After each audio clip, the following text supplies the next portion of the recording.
दवाई का पूरा पत्ता खरीदने से छुटकारा। जितनी है जरूरत उतनी ही लें। हर गोली पर अब मिलेगी पूरी डिटेल। आम लोगों के लिए एक बहुत राहत भरी खबर है।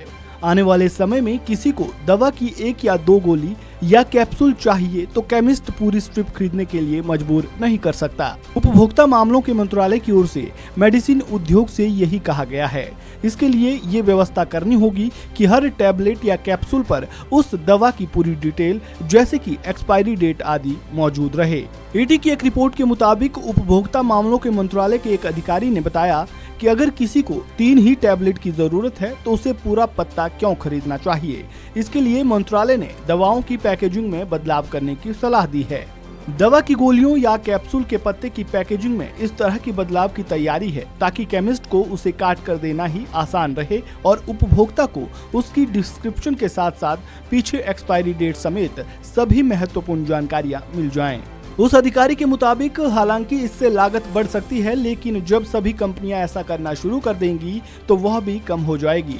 सरकार का ध्यान इस ओर तब गया जब विभाग को लोगों से शिकायतें मिली हैं कि जरूरत 2 या 3 टैबलेट की भी रहती है तो भी केमिस्ट पूरा पत्ता या 10 टैबलेट कैप्सूल खरीदने को मजबूर करते हैं।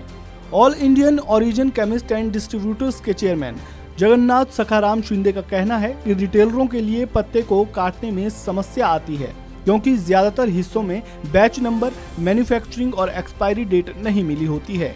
उन्होंने बताया कि बिना इन महत्वपूर्ण डिटेल के दवा का स्टॉक रखना एक अपराध है।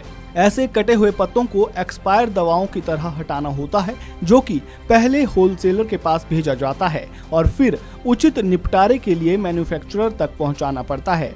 यही नहीं, उन्होंने आगे कहा, बहुत ही छोटे से पत्ते में बंद दवा को काटना भी एक समस्या है क्योंकि इससे कई बार दवा खुल जाती है। उनके मुताबिक उनकी ओर से कई बार सरकार, मैन्युफैक्चरर और रिटेलरों से बातचीत भी की गई। उनका कहना है कि अगर उपभोक्ता आर्थिक रूप से कमजोर होते हैं तो कई बार रिटेलर स्ट्रिप को काटकर जरूरत के हिसाब से गोलियां दे देते हैं। उपभोक्ता मामलों का मंत्रालय दवा उद्योग के साथ मिलकर इस योजना पर काम कर रहा है कि प्रत्येक टैबलेट या कैप्सूल पर उससे संबंधित पूरी डिटेल अंकित हो जाए। एक विकल्प ये भी है कि QR कोड का इस्तेमाल हो जिससे भी इस समस्या को दूर किया जा सकता है। नई व्यवस्था लागू होने से दिक्कत ये है कि कहीं इस तरह की व्यवस्था की वजह से दवा निर्माण की लागत न बढ़ जाए। जानकारी के मुताबिक अगर प्रत्येक टैबलेट या कैप्सूल के हिसाब से QR कोड की छपाई की गई तो इसकी लागत 10 पैसे से ज्यादा नहीं बैठेगी। हालांकि अभी कोई विकल्प फाइनल नहीं हुआ है।